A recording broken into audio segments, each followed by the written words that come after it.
ఈ రోజుల్లో క్రైస్తవ సంఘము అంటే ఏమిటి, ఆదర్శప్రాయమైన సంఘము ఎలా ఉండాలి అనే విషయాలను గురించి క్రైస్తవ లోకంలోనూ బయట ప్రపంచంలోనూ చాలా గందరగోళమైనటువంటి పరిస్థితులు కనిపిస్తున్నాయి. వేరు వేరు భావనలు ఉన్నాయి, వేరు వేరు తలంపులు ఉన్నాయి, వేరు వేరు బోధనలు ఉన్నాయి. ఉదాహరణకి మా సంఘము అన్ని సంఘముల కంటే చాలా గొప్ప సంఘం. ఎందుకు అంత గొప్ప సంఘం అంటే మా బిల్డింగ్లో కనీసం ఒకేసారి 20,000 మంది కూర్చోగలరండి. సో అంటే సంఘం యొక్క గొప్పతనాన్ని భవనము యొక్క స్థాయిని బట్టి అంచనా వేస్తున్నారు. మరికొంతమంది మా సంఘం చాలా గొప్పది అంటారు. ఎందుకు గొప్పది అని అంటే మా చర్చి బ్యాంక్ అకౌంట్లో 2 కోట్లు డబ్బు ఉంది. 2 కోట్లు డబ్బు ఉండి ఏం చేస్తున్నారు? దాంతో ఏమన్నా మిషనరీ పని చేస్తున్నారా? క్రొత్త ప్రదేశాలకు సువార్తను తీసుకొని వెళ్ళే పని చేస్తున్నారా? లేదు. దేవుని ప్రజలు దేవుని సేవ కొరకు, మిషనరీ పరిచర్య కొరకు, సవార్థీకరణకు ఇచ్చిన డబ్బుని ఏదో అకౌంట్లో పెట్టుకొని ఇంత డబ్బు ఉంది అని చూసుకోవటం కాదు. ఇంకొంతమంది మా చర్చ్ చాలా వండర్ఫుల్ చర్చ్ అంటారు. ఎందుకు అని అంటే చర్చ్ మొత్తాన్ని ఎయిర్ కండిషనింగ్ చేసేశారు. ఓకే, సరే, అవసరమైతే చేసుకోవచ్చు. బట్ చర్చ్ గొప్పతనం ఎయిర్ కండిషనింగ్ ఉన్నదాన్ని బట్టి లేని దాన్ని బట్టి ఉంటుందా? ఇప్పుడు మీరున్నారు, మీకు సొంత బిల్డింగ్ లేదు. సో లేకపోయినంత మాత్రాన మీ సంఘం యొక్క విలువ దాన్ని బట్టి తగ్గుతుందా? లేదు. ఇంకొంతమంది సంఘం యొక్క గొప్పతనాన్ని దేన్ని బట్టి అంచనా వేస్తుంటారు, దేన్ని బట్టి మా సంఘం గొప్పది అని అనుకుంటారు. సో ఇంకొంతమంది మా చర్చ్ చాలా గొప్పది. ఎందుకని గొప్పది? ఇంతకుముందు ఆల్రెడీ సీటింగ్ కెపాసిటీ ఎంతమంది కూర్చోగలరో దాన్ని బట్టి. వీళ్ళేమంటారంటే మా చర్చ్ చాలా పెద్దది. ఎంత పెద్దదంటే ఒక్క రోజులోనే 5 సర్వీసులు జరుగుతాయి. ఒక్కొక్క సర్వీసులో 10,000 మంది కూడుకుంటారు. సో వాళ్ళ ఉద్దేశంలో చర్చ్ గొప్పది అని అంటే జన సంఖ్యను బట్టి, ఎంతమంది వస్తున్నారో దానిని బట్టి గొప్పతనాన్ని అంచనా వేస్తున్నారు. బైబిల్లో సంఘం యొక్క గొప్పతనం దేన్ని గురించి, దేన్ని బట్టి అంచనా వేయటం జరుగుతుంది? భవనాన్ని బట్ట, లేకపోతే డబ్బును బట్ట, లేకపోతే సంఖ్యను బట్ట? ఒకవేళ సంఖ్యనే ఆధారం చేసుకొని గొప్పతనాన్ని అంచనా వేయవలసి వస్తే యేసు ప్రభు వారి పరిచర్య ఫలితం గొప్పదా? వీళ్ళ లెక్కల ప్రకారం చెప్పాలంటే అంత గొప్పదేమీ కాదు.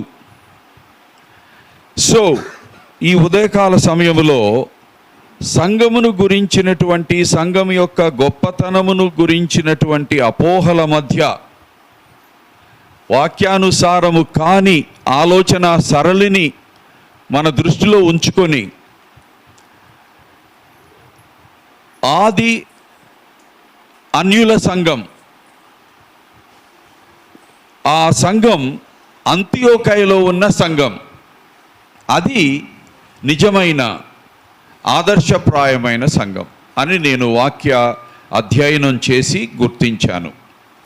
సో ఈరోజు అంతియోకయలోని ఆది అన్యుల సంఘం, అంతియోకయలోని ఆది అన్యుల సంఘం ఆదర్శ సంఘం. మనము బైబిల్లో ఉన్న ఈ సంఘాన్ని పరిశీలించి చూస్తే, ఈ సంఘం ఎలా ప్రారంభమైంది, ఈ సంఘము నేపథ్యం ఏమిటి, ఈ సంఘములో ఎవరున్నారు, ఏం చేస్తూ ఉండేవాళ్ళు, ఏం చేశారు గొప్ప సంగతులు, దాన్ని బట్టి మన సంఘమును గురించి మనం ఆలోచించుకోవచ్చు. మనం కూడా అలా ఉంటే మంచిది అని నేర్చుకోవచ్చు. సో దేవుని వాక్యములో నుంచి అపోస్తలుల కార్యముల గ్రంథం 12వ అధ్యాయం 24వ వచనము నుంచి 13వ అధ్యాయం 5వ వచనం వరకు చదవాలి. ఎవరైనా ఒకరు చదివి నాకు సహకరించండి, సంఘానికి సహాయం చేయండి. అపోస్తలుల కార్యముల గ్రంథం 12వ అధ్యాయం 24వ వచనం నుంచి 13వ అధ్యాయం 5వ వచనం వరకు. దేవుని వాక్యము ప్రబలమై వ్యాపించుచుండెను. జాగ్రత్తగా వినండి. దేవుని వాక్యము సువార్త ప్రబలమై వ్యాపించుచుండెను. బర్నబాయు సౌలును తమ పరిచర్య నెరవేర్చిన తరువాత, బర్నబాయు సౌలు, ఆయన్నే పౌలు అని కూడా అనేవాళ్ళు. సో వాళ్ళు యెరూషలేముకి ఒక పని మీద వెళ్ళారు, వాళ్ళు తిరిగి వచ్చారు. పరిచర్య నెరవేర్చిన తరువాత మార్కు అను మారు పేరు గల యోహానును వెంటబెట్టుకుని యెరూషలేము నుండి తిరిగి వచ్చిరి. అంతియొకయలో ఉన్న సంఘములో బర్నబా, నిగేరా అనబడిన సుమోయోను, కురోని. సో అంతియొకయలో ఉన్న సంఘములో ఎవరెవరున్నారు, నాయకులు ఎవరు, కాపరులు ఎవరు, బోధకులు ఎవరు, పరిచారకులు ఎవరు, ఆ వివరాన్ని కొంచెం ఇస్తున్నారు ఇక్కడ 13వ అధ్యాయంలో. ఎవరెవరు ఉన్నారట? బర్నబా, నిగేరు అనబడిన సిమియోను, కురేనీయుడైన లూకియా, చతుర్థాధిపతి అయిన హేరోదుతో పెంచబడిన మనయేను, సౌలు అను ప్రవక్తలును, వాళ్ళతో పాటు బోధకులు కూడా. సో ప్రవక్తలు, బోధకులు ఉండిరి. వారు ఏం చేస్తున్నారట? ప్రభువుని సేవించుచు ఉపవాసము చేయుచుండగా. చూడండి, వారు ప్రభువుని సేవించుచు ఉపవాసం ఉండి ప్రార్థన చేస్తూ ఉండగా పరిశుద్ధాత్మ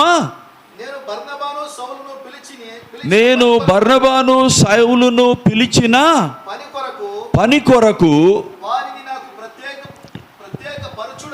వారిని నాకు ప్రత్యేకపరచుడని సంఘముతో చెప్పెను, వారితో చెప్పెను. అప్పుడు వారు ఏం చేశారు? మరలా ఉపవాసం ఉండి ప్రార్థన చేసి ఎవరి మీద? బర్నబా మరియు సౌలు మీద చేతులుంచి వారిని పంపిరి. ఆల్రెడీ మీకు అర్థమవుతుండొచ్చు, ఆది అంతియొకయలో ఉన్న సంఘము ఏం చేసింది, ఎవరున్నారు, అవి బాగా అధ్యయనం చేస్తే కొన్ని అద్భుతమైన విషయాలు మనకు బయటపడతాయి.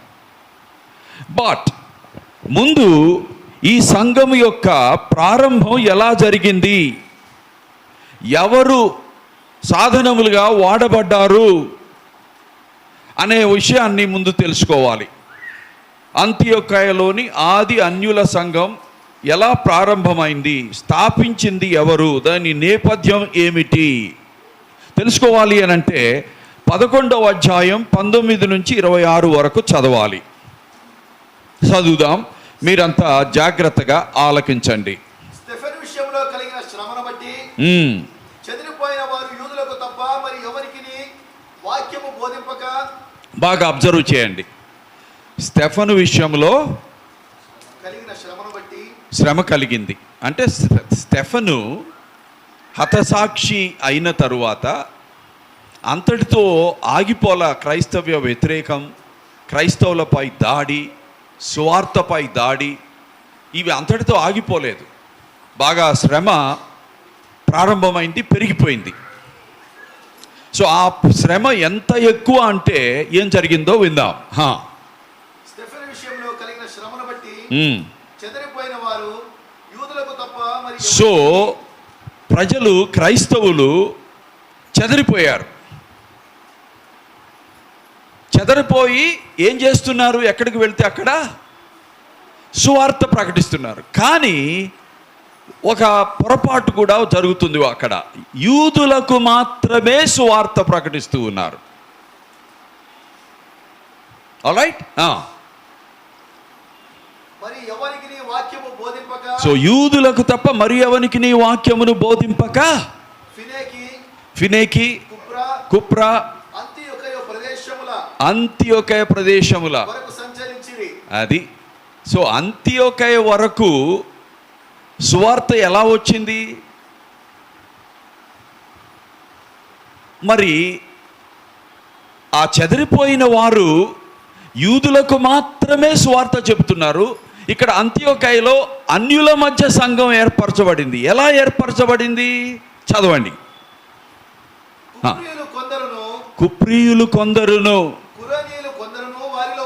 కురేనీయులు కొందరును వారిలో ఉండిరి. కుప్రీయులు, కురేనీయులు. వీరు అంతియొకయకు వచ్చి గ్రీసు దేశము వారితో మాట్లాడడం మొట్టమొదటిసారిగా జరగవలసింది. ఇప్పుడు జరుగుతుంది. ఎప్పటి నుంచో జరగవలసింది, ఆరంభము నుంచే జరగవలసింది. అది జరగడం లేదు, ఇప్పుడు జరుగుతుంది. కొద్దిమంది వచ్చారు. ఎవరు? వాళ్ళ పేర్లేంటి? వారు వచ్చి ప్రభువైన యేసును గూర్చిన సువార్తను ప్రకటించిరి. ఆ విధంగా అంతియొకయలో అన్యుల మధ్య ఒక సంఘము ఏర్పడింది. ఈ శ్రమను గురించి మనం ఎక్కడ చదువుతాము? 8వ అధ్యాయం 1వ వచనంలో చదువుతాం, అపోస్తుల కార్యముల గ్రంథంలో. అంటే జస్ట్ కొద్ది అధ్యాయాలు వెనక్కి వెళ్తాం. ఆ కాలమందు, ఏ కాలమందు? 7వ అధ్యాయంలో ఏముంటుంది మనకి అపోస్తుల కార్యముల గ్రంథంలో? స్టెఫను చంపబడుట, హతసాక్షి అవడం, ఆ వివరణ అంతా ఉంటుంది. సో మనం చదివిన 11వ అధ్యాయంలో, 12వ అధ్యాయం చివరిలో అక్కడేముంది?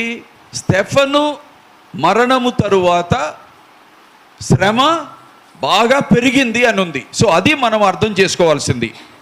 ఆ కాలమందు యెరూషలేములోని సంఘమునకు గొప్ప హింస, మామూలు హింస కాదు, గొప్ప హింస కలిగినందున, ఇది అండర్లైన్ చేయాలి, అపోస్తలులు తప్ప, అంటే నాయకులు తప్ప, ప్రథములు అయినటువంటి వారు శిష్యుల మధ్యలో 12 మందిని యేసయ్య పిలుచుకొని వాళ్ళకు అపోస్తలులు, పంపబడిన వారు అనే బిరుదు కూడా ఇచ్చారు.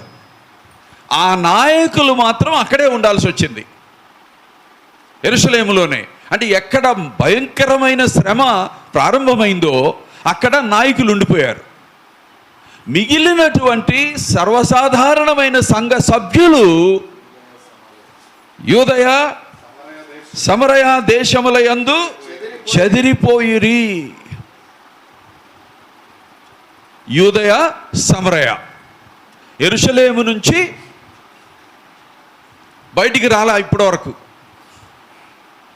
యెరూషలేము సంఘం, ఆది సంఘం, చాలా గొప్ప సంఘం. ఆ సంఘానికి 7 మంచి లక్షణాలు ఉన్నాయి. కానీ ఒక విషయంలో ఆ సంఘము వెనుకబడి ఉంది. 4వ వచనం, కాబట్టి చెదరిపోయిన వారు సువార్తను ప్రకటించు సంచారం చేసిరి. అంటే యెరూషలేములో మహా శ్రమ, హింస కలిగినప్పుడు వాళ్ళు యూదయ సమరయ ప్రాంతాలకు చెదరగొట్టుబడ్డారు, వెళ్ళారు. అయితే వాళ్ళు వెళ్ళింది దాచుకోవడానికి కాదు, భయముతో ఇక్కడుంటే ప్రాణాలు పోతాయేమో అది కాదు. ఎందుకు వెళ్ళారు? చెదరగొట్టబడ్డారు కాబట్టి వెళ్ళాల్సి వచ్చింది, కానీ భయంతో వెళ్ళలేదు. భయంతో వెళ్ళలేదని ఎలా చెప్పగలం? ఎక్కడికి వెళితే అక్కడ ఏం చేశారు? సువార్తను ప్రకటించుచు సంచారము చేసిరి. సో ఇలా వారు సంచారం చేస్తూ ఉన్నప్పుడు 5వ వచనం చదవండి. అప్పుడు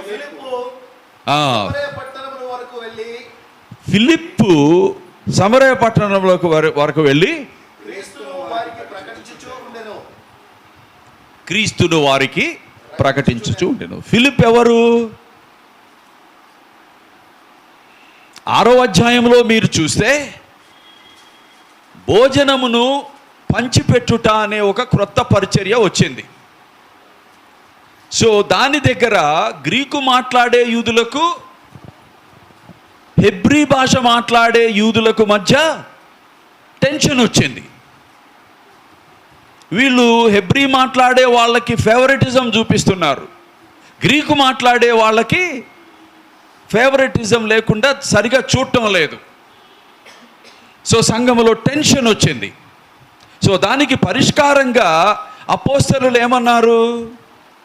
ఇది అవసరమైన పనే, ఇది అవసరమైన పరిచర్యే, కానీ దేవుడు మాకు అప్పగించిన ప్రాథమికమైన పరిచర్య ఏమిటి? వాక్యాన్ని బోధించుట, ప్రార్థన చేయుట. సో అది నిర్లక్ష్యం చేసి ఈ క్రొత్త పనిని చేయడం మాకు మంచిది కాదు. మేము చేయాల్సిన పని మేము చేస్తాం, కానీ ఈ పరిచర్య చేయడానికి యోగ్యులైన వారిని 7గురిని మీరు ఎంచుకోండి, వాళ్ళని అభిషేకించి వాళ్ళను ఈ పనికి నియమిస్తాం మేము. సో వాళ్ళు ఎంచుకుంటారు. వాళ్ళ పేర్లను బట్టి వాళ్ళు గ్రీకు వాళ్ళని తెలుసు, గ్రీకు మాట్లాడే వాళ్ళని తెలుసు. వాళ్ళలో ఒక వ్యక్తి ఫిలిప్. సో ఆయన భోజనాలు పంచిపెట్టడానికి పరిచారకుడిగా నియమించబడ్డాడు యెరూషలేము సంఘములో. కానీ ఈ మహాశ్రమ కలిగినప్పుడు చెదరగొట్టబడిన వాళ్ళలో ఫిలిప్ కూడా చెదిరిపోయాడు. వెళ్ళి సమరయ ప్రదేశం వరకు వెళ్ళి అక్కడ సువార్త ప్రకటించడం మొదలుపెట్టాడు.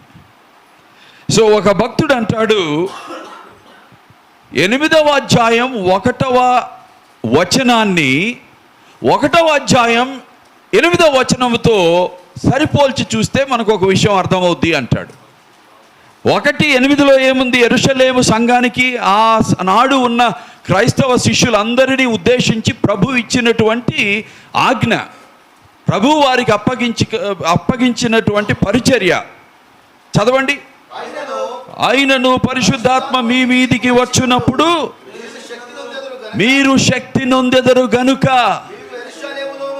యెరూషలేములోను యూదయ సమరయ దేశముల యందంతటను భూదిగంతముల వరకును నాకు సాక్షులై ఉందురని వారితో చెప్పెను. ఇక్కడ 2 విషయాలు కనిపిస్తున్నాయి. సువార్త పరిచర్యను, స్వార్థ పక్షమున క్రీస్తు పక్షమున సాక్షులుగా ఉండుట, సాక్ష్యము చెప్పుట పరిశుద్ధాత్మ శక్తితో తప్ప మరి ఏ శక్తితో సాధ్యము కాదు. Anybody who wants to be a witness, anybody who wants to share the gospel with another person should be first filled with the Holy Spirit. ఆ Holy Spirit power మనలోనికి ప్రవేశించాలి. అయితే ఆనాడు పరిశుద్ధాత్మ దేవుడు ఇంకా వాగ్దానము చేయబడ్డాడే కానీ, వ్యక్తుల బయట నుంచి పని చేస్తూ ఉన్నాడే కానీ, వ్యక్తుల లోపల ప్రవేశించి వారిలో ఉండి వారిని మారుస్తూ వారికి అవసరమైన ఆధ్యాత్మిక శక్తినిచ్చి వారు సాక్షులుగా ఉండేటట్లు, వారు స్వార్థను ప్రకటించేటట్లు పనిచేయడం ప్రారంభం కాలేదు. సో అందుకని ఆనాటి శిష్యులందరినీ మీరు యెరూషలేములోనే ఉండండి, వేచి ఉండండి, తండ్రి వాగ్దానము చేసిన, ప్రవక్తలు వాగ్దానం చేసిన, నేను వాగ్దానం చేసిన ఆత్మను గురించిన వాగ్దానం నెరవేర్చబడేంత వరకు మీరు యెరూషలేములోనే ఉండండి. ఆత్మదేవుడు మీ మీదికి దిగి వచ్చును, అప్పుడు మీరు శక్తి నొందెదరు. ఆ శక్తితో మీరు యెరూషలేములోను, యూదయలోను, సమరయ ప్రాంతముల వరకును, చివరికి భూదిగంతముల వరకు మీరు నాకు సాక్షులై ఉందురు. సో అప్పుడు వాళ్ళు 2వ అధ్యాయంలో మనం చూస్తే ప్రభు ఆజ్ఞకు లోబడి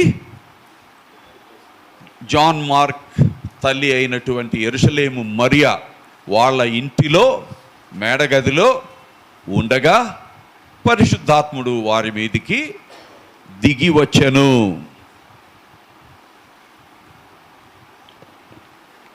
ఎవరి మీదికి?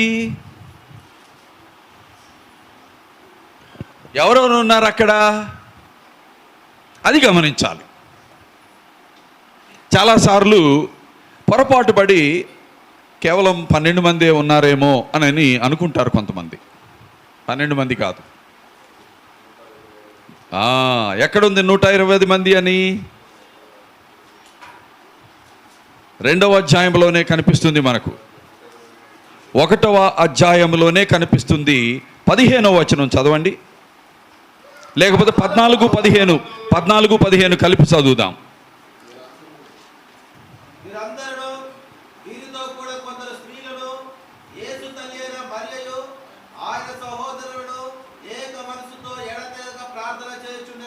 అది వీరందరూ.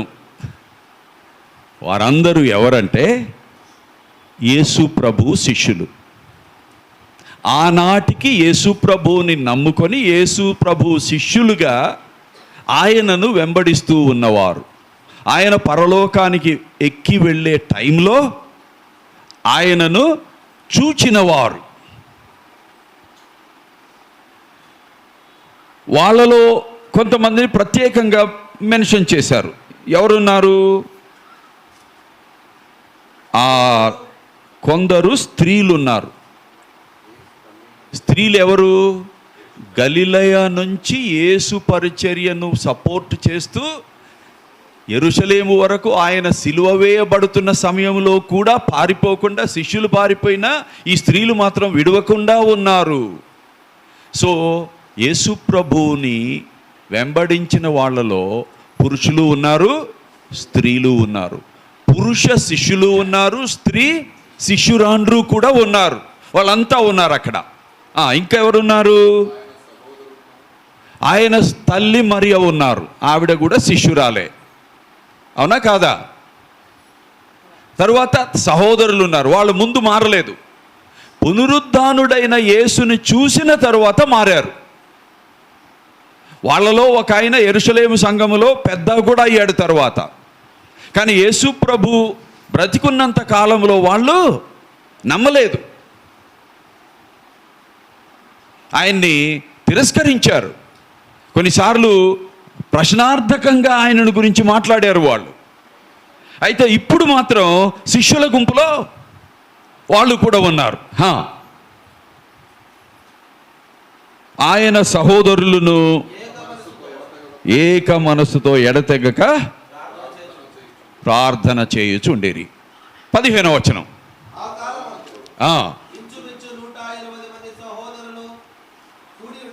చూసారా? ఆ కాలమందు ఇంచుమించు 120 మంది సహోదరులు ఉన్నారు. 120 మంది సహోదరులుంటే సహోదరీలు ఎంతమంది ఉంటారు? కనీసం 2-3 రెట్లు ఎక్కువ ఉంటారు. సరే, అట్లీస్ట్ ఇంకొక 120 అనుకుందాం. అప్పుడు 240. యవనస్తులు ఎంతమంది ఉండవచ్చు? ఎందుకంటే ఈ సహోదరులకు పిల్లలు ఉంటారు కదా.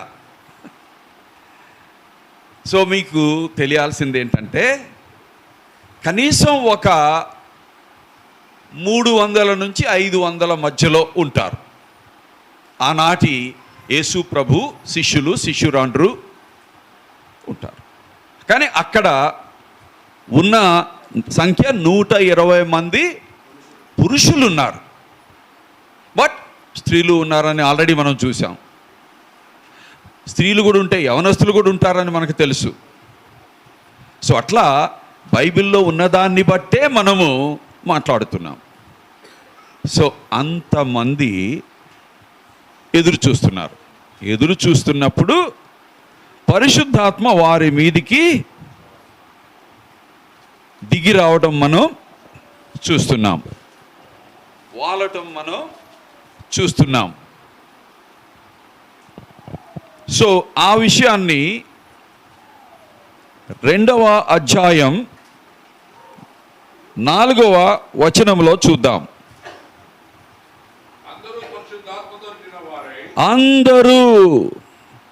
అందరూ అంటే అందరూ, ఆడవారు, మగవారు, యవనస్తులు, అపోస్తలులు కానివారు, అందరూ, యేసు శిష్యులైన వారందరూ పరిశుద్ధాత్మతో నిండిన వారయ్యారు. ఆ ఆత్మ, పరిశుద్ధాత్మ, దిగి వచ్చిన పరిశుద్ధాత్మ వారికి వాక్ శక్తి అనుగ్రహించిన కొలది అన్య భాషలతో మాట్లాడసాగిరి. ఇంతకు ఈ అన్య భాషలు ఏం భాషలు, దేని కొరకు, అది సరిగా మనం అర్థం చేసుకోవాలి. అర్థం చేసుకోవాలంటే ముందుకు కొంచెం చదవాలి. అన్య భాషలు, ఏ అన్య భాషలు? ఎవరికి అర్థం కాని భాషలా? కాదు.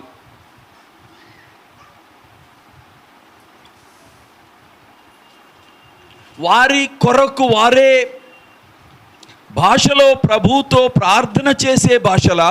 కాదు. మరి ఏ భాషల వరం ఇది? డెఫినెట్గా అన్య భాషలు మాట్లాడే వరమే. కానీ ఏ అన్య భాషలు చూద్దాం. 5వ వచనం చూడండి. ఆ కాలమున ఆకాశము కింద నుండి ప్రతి జనములో నుండి వచ్చిన భక్తుల యూదులు, అది అక్కడికి భక్తి కలిగిన యూదులు, యూదా మతస్థులు వచ్చారు. యెరూషలేములో కాపురముండిరి. వారు యెరూషలేములో కాపురమున్నారు.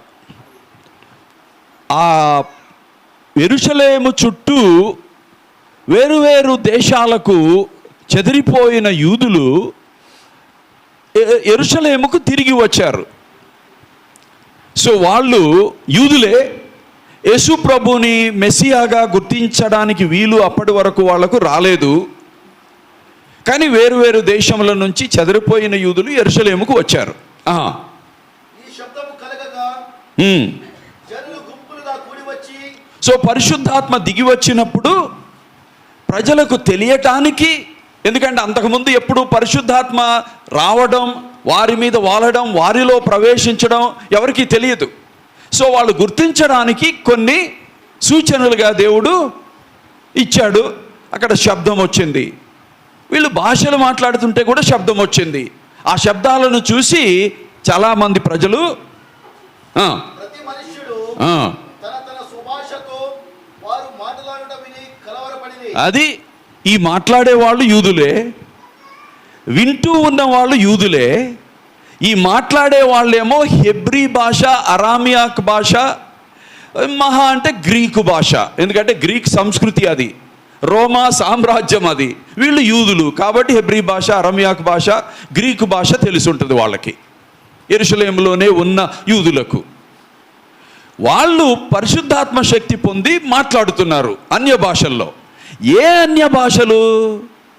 ఈ వేరువేరు దేశముల నుంచి వచ్చిన యూదులు ఆ దేశాల్లో ఏ భాషలు నేర్చుకొని మాట్లాడుతున్నారో. ఇప్పుడు ఇక్కడ మీరంతా తెలుగువారు, కానీ సొసైటీలో మీరు మాట్లాడేది కన్నడ. ఇంకొంచెం వేరే వాళ్ళ భాషలతో టచ్లో ఉంటే తమిళ్, హిందీ. సో హైదరాబాదుకు కన్నడ వాళ్ళు వచ్చారు. యెరూషలేములో జరిగిన సన్నివేశం ఇది. సో వాళ్ళు కన్నడ మాట్లాడుతున్నారు. హైదరాబాద్కి గుజరాతీ వాళ్ళు వచ్చారు, వాళ్ళు గుజరాతీ మాట్లాడుతున్నారు. హైదరాబాద్కి మరాఠీ వాళ్ళు వచ్చారు, వాళ్ళు మరాఠీ మాట్లాడుతున్నారు. హైదరాబాద్కి ఒరిస్సా వాళ్ళు, ఇవన్నీ ఊహించి చెప్పడంలో ఉన్నారు, ఒరియా మాట్లాడుతున్నారు. హైదరాబాద్కి ఛత్తీస్గఢ్ వాళ్ళు వచ్చారు, వాళ్ళు హిందీ మాట్లాడుతున్నారు. హైదరాబాద్కి మార్వాడీస్ వచ్చారు, వాళ్ళ భాషలో వాళ్ళు మాట్లాడుతున్నారు. హైదరాబాద్ నుంచి యూపీ వాళ్ళు వచ్చారు, యూపీ హిందీ వాళ్ళు మాట్లాడుతున్నారు. బెంగాలీస్ వచ్చారు, బెంగాలీ భాష వాళ్ళు మాట్లాడుతున్నారు. సో వీళ్ళంతా ఇండియన్సే, వాళ్ళంతా యూదులే. హైదరాబాదులో ఉన్న ఇండియన్స్ ఏమో తెలుగు లేకపోతే ఉర్దూ ఇన్ఫ్లుయెన్స్తో ఉన్న హిందూస్థానీ మాట్లాడతాం, ఆ రెండే వచ్చు. ఈ ఇతర భాషలు రావు, అది పరిస్థితి. సో వాళ్ళకి హెబ్రీ భాష వచ్చు, అరామిక్ భాష వచ్చు, గ్రీకు వచ్చు, అంతే. కానీ వీళ్ళు అవి కాకుండా వాటికంటే ఎక్కువ భాషలు మాట్లాడే వాళ్ళు వేరు వేరు ప్రదేశముల నుంచి వచ్చి ఉన్నారు. సో వాళ్ళకి ఆశ్చర్యం కలిగింది జరిగేది వింటే, చూస్తే. ఏంటి జరుగుతుంది చదవండి మళ్ళీ. అది అంతటా అందరూ విభ్రాంతి నొందారు. ఎందుకని చదవండి. ఆశ్చర్యపడ్డారు. ఇదిగో మాట్లాడుచున్న మీరందరూ గలిలయులు కారా? అది ఈ మాట్లాడే వాళ్ళంతా గలిలయులు. వారికి వచ్చేది హీబ్రూ, అరమేయక్, గ్రీక్. అయితే మనలో ప్రతివాడు తాను పుట్టిన దేశపు భాషతో, తాను పుట్టిన పెరిగిన దేశపు భాషలో వీళ్ళు మాట్లాడుట మనము వినుచున్నామే. ఇదేంటి? వీళ్ళకి తెలిసింది ఆ 3 భాషలే. మనం ఒక 15-20 దేశాల నుంచి వచ్చాము, ఎవరితో వాళ్ళ భాషలో వీళ్ళు మాట్లాడుతున్నారు. సో సడన్గా హైదరాబాద్లో ఉన్న తెలుగు, తర్వాత ఉర్దూ ఇన్ఫ్లుయెన్స్ ఉన్న హిందుస్థానీ, ఆ రెండే మాట్లాడిన వాళ్ళలో కొంతమంది గుజరాతీ వాళ్ళతో గుజరాతీ భాషలో మాట్లాడుతున్నారు, కొంతమంది మరాఠీ వాళ్ళతో మరాఠీ భాషలో మాట్లాడుతున్నారు, కొంతమంది కన్నడ వాళ్ళతో కన్నడ భాషలో మాట్లాడుతున్నారు, కొంతమంది తమిళ్ వాళ్ళతో తమిళ్ భాషలో మాట్లాడుతున్నారు, కొంతమంది మలయాళీ వాళ్ళతో మలయాళంలో మాట్లాడుతున్నారు, కొంతమంది పంజాబీ వాళ్ళతో పంజాబీ భాష మాట్లాడుతున్నారు. అది జరిగింది. ఇది మనం గుర్తుపెట్టుకోవాలి. సో అది సవార్థీకరణ కొరకైన భాషల వరము. ఇతర వాళ్ళు మాట్లాడే మనుషుల భాషలే, కానీ మాట్లాడే వాళ్ళకి అప్పటి వరకు తెలియని భాషలు పరిశుద్ధాత్మ దేవుడు వారికి ఆ భాషలో మాట్లాడే వాక్శక్తిని ఇచ్చాడు కాబట్టి మాట్లాడారు. మాట్లాడి ఏం చేశారు చదవండి. సో అంటే ఏ ఏ ప్రదేశాల నుంచి వచ్చారో వాళ్ళు కొంతమంది పేర్లు పెడుతున్నారు. మళ్ళీ చదవండి. పార్థీయులు, మాదీయులు, ఎలామీయులు, మెసొపొతామియా వాళ్ళు, యూదయ, కపదోకియా, పొంతు, ఆసియా, ఫ్రిగియా, పంపోలియా, ఐగుప్తు అను దేశముల యందలి వారు. నేను చెప్పాను కదా, మరాఠీ వాళ్ళు, గుజరాతీ వాళ్ళు, బెంగాలీ వాళ్ళు, యూపీ హిందీ వాళ్ళు, కన్నడ వాళ్ళు, తమిళ్ వాళ్ళు, ఇట్లా అన్నమాట. వాళ్ళంతా వచ్చారు. సో వాళ్ళ భాషల్లో, ఇంతకుముందు వాళ్ళకు తెలియని భాషల్లో ఆత్మ నింపుదల వలన, ఆత్మశక్తి వలన వీళ్ళు వాళ్ళ వాళ్ళ భాషల్లో మాట్లాడుతూ ఏం చెప్పారు వాళ్ళకి చదవండి.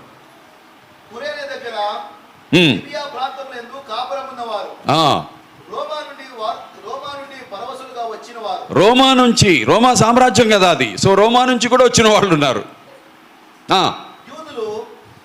వాళ్ళంతా యూదులే, యూతామత ప్రవిష్టులు ఉన్నారు. ప్లేతీయులు, అరబీలు వాడు కూడా ఉన్నారు. వీరు మన భాషలతో దేవుని గొప్ప కార్యములు వివరించుట వినుచున్నామేంటి? ఇది వింత కాదా? ఇది ఆశ్చర్యాన్ని కలిగించేది కాదా? ఆశ్చర్యచకితులై విభ్రాంతి నొంది ఇలా మాట్లాడుతున్నారు. దేవుని గొప్ప కార్యాలు, దేవుని గొప్ప కార్యాలు అని అంటే అన్నిటికంటే గొప్ప కార్యం ఒకటి, యేసుక్రీస్తును లోకరక్షకుడుగా ఈ లోకములోనికి పంపించడం. ఆ ప్రభు లోక పాపములను మోసుకొని పోవు దేవుని గొర్రె పిల్ల వలె సిలువ మ్రాను మీద సర్వమానవ పాప ప్రాయశ్చిత్తార్థ బలిని చెయ్యడం దేవుడు చేసిన గొప్ప కార్యం ఇది. యోహాను 3:16 ఏముంది? దేవుడు లోకమును ఎంతో ప్రేమించెను. ఎంత ప్రేమించెననగా తన అద్వితీయ కుమారునిగా పుట్టిన వారి యందు విశ్వాసముంచు ప్రతివాడును నశింపక నరకానికి పోక నిత్య జీవమును పొందునట్లు కుమారుణ్ణి అనుగ్రహించెను. ఆ కార్యాన్ని ప్రకటిస్తున్నారు. యేసును యూదులు చంపారనో రోమీయులు చంపారని రాణువారు చంపారని మీరు అనుకోవద్దు. ఆయన చనిపోయింది సర్వ మానవ జాతి పాప ప్రక్షాళన కొరకు. పాపం వలన వచ్చిన దుష్ఫలితమైన మరణము నుంచి మనుషులను ఎవరైనా కావచ్చు అందరినీ విమోచించడానికి, విడిపించడానికి, చీకటిలో నుంచి వెలుగులోనికి నడిపించడానికి, మరణములో నుంచి జీవములోనికి నడిపించడానికి, మతములో నుంచి మత్తులో నుంచి మనుష్యులను జీవము కలిగిన దేవునితో వ్యక్తిగత సంబంధములోనికి ప్రవేశపెట్టడానికి దేవుడు చేయవలసిన కార్యాన్ని మన మధ్యలో చేశాడు. ఆ దేవుడు చేసిన గొప్ప కార్యములు ఎన్నో ఉన్నాయి. వాటిల్లో అతి ముఖ్యమైన కార్యం అప్పటికప్పుడే జస్ట్ ఒక 50 రోజులు కూడా అయి ఉండదేమో, 50 రోజులు అయి ఉంటుంది అంతే, 2వ నెల కూడా దాటలేదు. సో అందరికీ తెలుసు ఏం జరిగిందో. కానీ దాని అర్థాన్ని వాళ్ళు గ్రహించేటట్లు, స్వీకరించేటట్లు వారు భాషలలో, వాళ్ళ హార్ట్ లాంగ్వేజెస్లో వాళ్ళతో మాట్లాడేటట్లు ఆత్మదేవుడు వారికి శక్తినిచ్చాడు. ఇది సవార్థీకరణ కొరకైన భాషల వరం. ఇది అన్య భాషలు అంటే ఇతరులు మాట్లాడే భాషలు, ఈ శిష్యులకు అంతవరకు తెలియని భాషలు ఆత్మశక్తి వలన అప్పటికప్పుడు ఆ భాషల్లో మాట్లాడి దేవుని గొప్పతనమును, దేవుని గొప్ప కార్యములను ప్రచురము చేసిరి.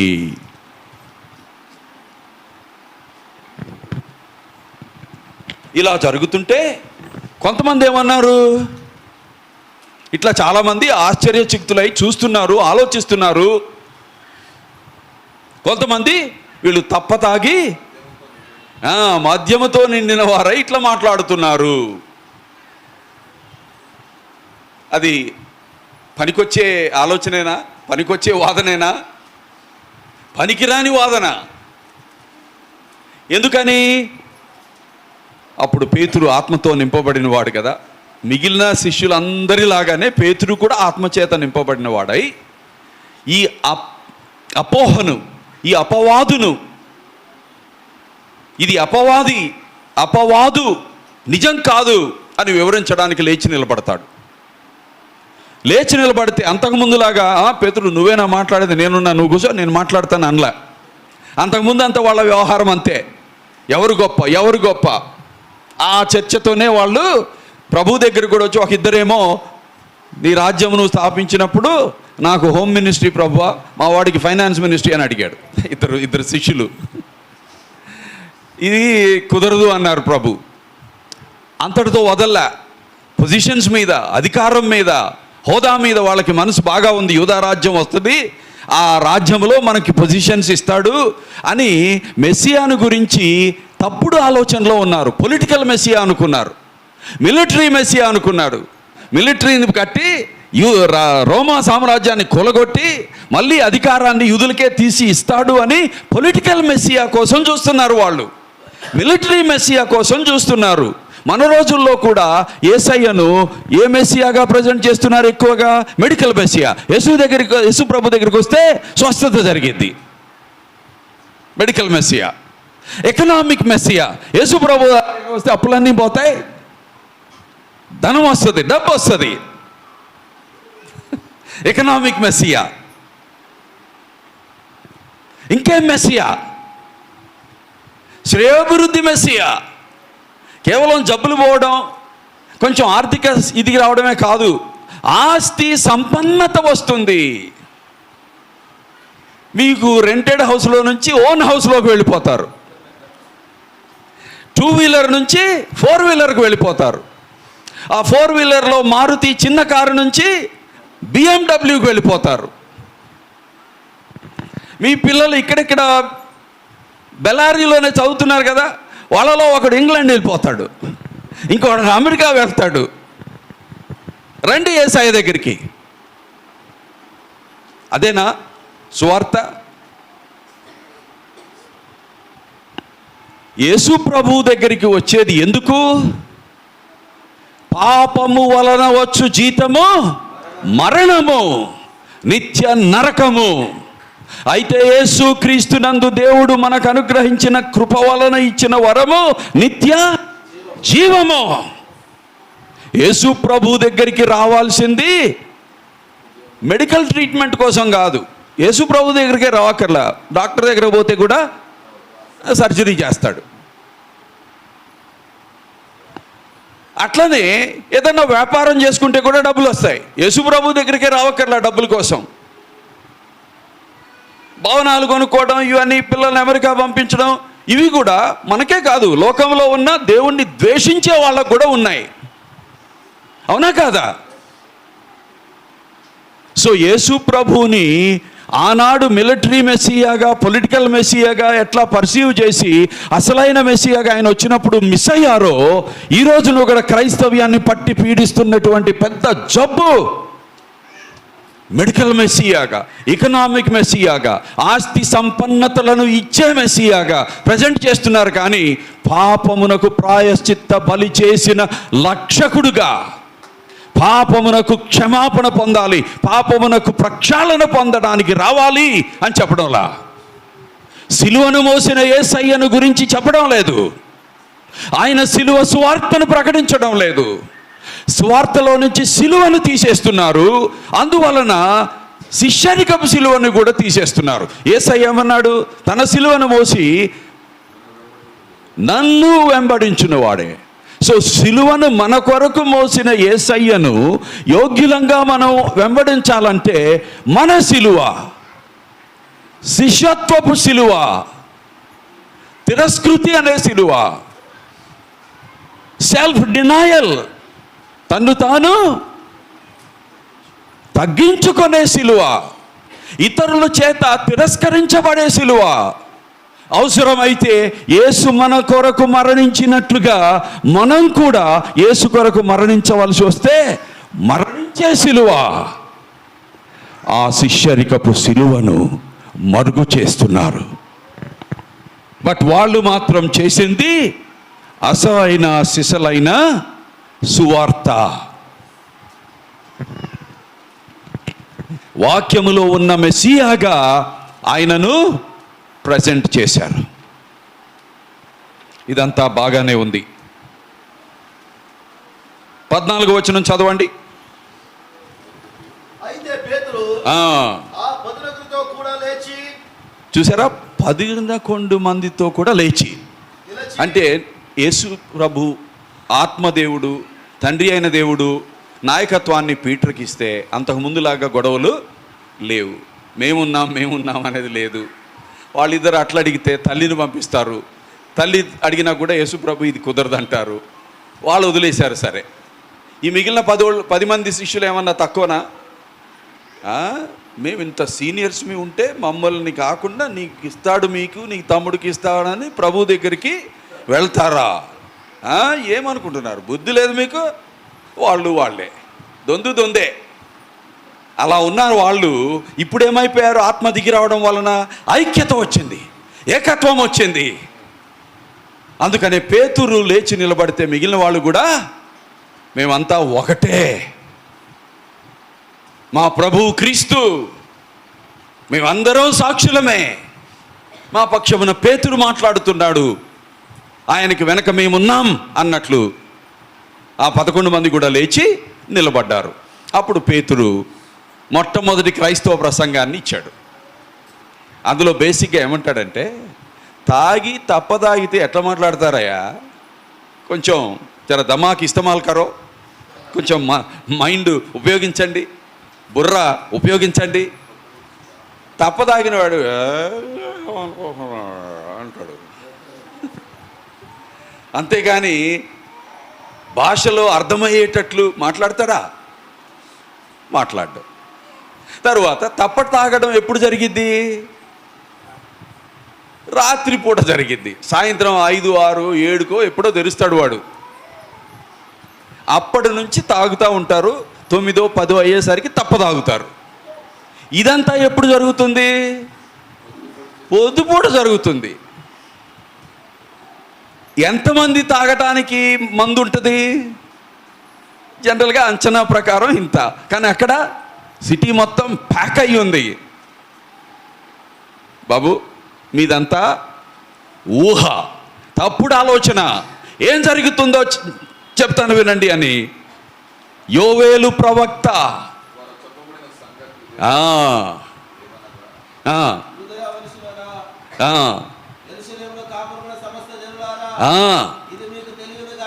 ఇది మీకు తెలియనుగాక. ఏం తెలియాలి?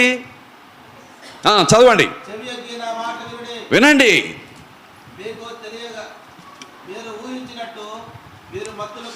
మీరు ఊహించినట్లు వీరు మత్తులు కారు.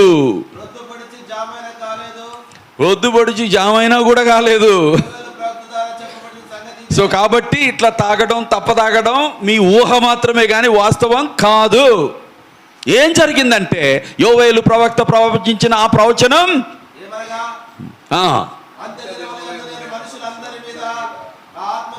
అంత్య దినములు అని యేసు మొదటి రాకడ నుంచి 2వ రాకడ మధ్యలో ఉన్న దినాలన్నీ అంత్య దినాలే. అది ఇక్కడ అర్థం. అంత్య దినాలంటే 2వ రాకడని కాదు, అది మొదటి రాకడ సంబంధంగానే ఉంది. ఇంకా ఆయన చనిపోయి తిరిగి పరలోకానికి వెళ్ళి కొద్ది రోజులు కూడా కాలేదు, తిరిగి లేచి 50 రోజులు అయింది అంతే అప్పటికి. ఆల్రైట్. సో ఆ సమయము నుంచి 2వ రాకడ సమయం వరకు ఉన్న మధ్య దినాలని అంత్య దినాలు అంటారు. అయితే మనం 2000 సంవత్సరాలు దాటి వచ్చాము అక్కడి నుంచి. అంటే మనము అంత్య దినముల అంత్య దశలో ఉన్నాం. అంత్య దినముల యొక్క అంత్య దశలో ఉన్నాం. సో యోవేలు చెప్పినది నెరవేర్చబడుతున్నది. మనుషులందరి మీద, కొందరి మీద కాదు, అందరి మీద, అంటే విశ్వాసులైన వారి మీద నా ఆత్మను కృమ్మరించదను. కుమారులు కుమార్తెలు, నేను అన్నాను కదా, యవనస్తుడు అంటూ కూడా ఉండాలి. పురుషులే 120 మంది ఉంటే స్త్రీలు ఉంటారు, స్త్రీలతో పాటు యవనస్తులు అంటుంటారు. చదవండి.